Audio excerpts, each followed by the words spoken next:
Ibig mo sabihin, wala kang sakit? Bakit sinasaktan mo yung sarili mo sa kulungan? Bakit sabi nung doktor nagka-mental breakdown ka? Ano yun?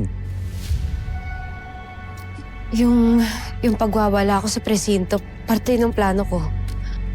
As per the doctors, ginaya ko lang yung observation ko from the behaviors of my mentally ill clients in the past. Kaya yun, napaniwala ko sila.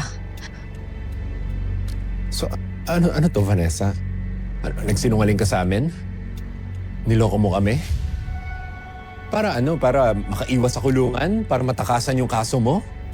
No, Marco. Kaya ako nagpanggap na mentally ill para makampante si Angel. Para maobserbahan ko siya, makita ko lahat ng galaw niya, bawat galaw niya. Dahil kailangan ko kumuha ng matinding ebidensya para patunayan na siya ang may kasalanan ng lahat ng to. Vanessa, si Angel? Simula nung makulong ka, wala namang ibang ginawa si Angel. Puro kabutihan lang. Inalagaan niya si Mikay. In fact, sobrang worried pa nga niya sa'yo. Concern na concern siya sa'yo. Marco, hindi lang ako yung nagpapanggap. Si Angel, matagal niya na tayong niloloko. What do you mean?